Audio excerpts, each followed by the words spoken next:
And the domestic abuse allegations, Right. did anything really come of that, or what was that all about? Was that just the We had bad an time? argument at the townhouse I was at. We had parked in the garage door was open. I don't know what the neighbor felt she saw, but she had called the police, and we both explained to the police. Liz had a mark on her face from walking the dogs like a week prior, a scrape mark. But when the police came, the one police guy, we kind of both felt that he wanted to take me to jail. So Liz and I both felt that way. And we both told him that we had two dogs, a German Shepherd and a Husky, and they could get frisky with each other, and they wrapped him on her leg, and she fell down, had an abrasional mark on her face now she'd been crying because we'd argued that night. It wasn't a physical thing. Right. But she was crying, but even the officers were there that night when they came out and the guy cuffed me. They're all like, well, this is one of those calls from a nosy neighbor, and we'll be out of here in a few minutes. There's probably a dozen cops outside, and the cop station was right down the street, and they were all hanging out at Lex Luger's place. So, so we were both Liz and I were both shocked. It happened. It was a tumultuous time. A lot of drama goes on. When you're making bad decisions in life, things go downhill. They go down quickly. So that's all it's kind of wrapped into all the horrible things that happened in a very, very tragic time. Because she passed away not too much long after Yeah. that. And what was it exactly that Miss Elizabeth had taken that night? I never got saw a toxicology report. I wouldn't be. It was alcohol and a couple of different pills.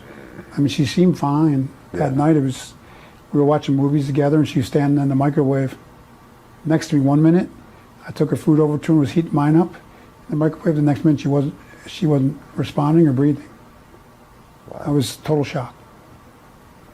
And Still you were shocked. probably on pills at that time too, so you were probably... Yeah, I mean, I wasn't like, I was making food, and yeah. I wasn't like, I had messed up a lot back then. I wasn't really messed up. Yeah. It didn't seem like she was all that messed up at the time. So it was a shock. I was like, when she didn't respond, I just immediately dialed 911, and they were there within, like it seemed like a minute and a half, because they were right down the street, like I told you. Yeah. And they were there, and when they worked on her and ran her out the ambulance, I said, this isn't good. But at the same time, I thought, well, they got her now. She's going to make it. So what went through my mind. Didn't find out till later what happened, that she didn't make it.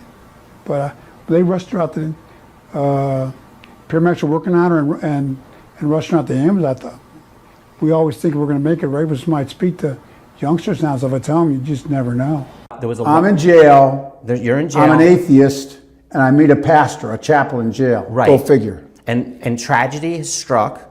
There's been a death that, with whatever circumstances. Oh, my life surrounding had taken so many dark paths, and there was so much collateral damage.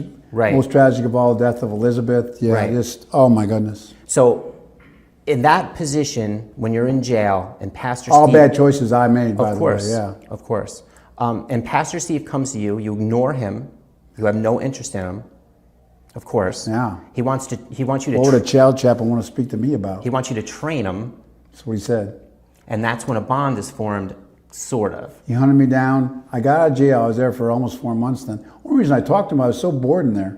I wanted to get out of my jail cell. Right. And have a change of atmosphere. So I talked to him, and he didn't bring up anything. I thought of religion back then, religion stuff. Right. Church stuff, or religion stuff, I called it. So we started hanging out. He hunted me down to the gym. I figured I'd chase him off from the gym, make him so sorry he wouldn't come back, and he kept on coming back every day. So I grew a little bit of respect for him there. And then we started even hanging out a little bit afterwards, after the workout, going to lunch together. And he took me places I'd never been before. I told him to book like Golden Corral and places I was too snobby to go, and Walmart. He was taking me places around my fans too, who were showing me that they still loved me. And I thought I'd done so much bad stuff at that point and disgraced myself, my family, wrestling.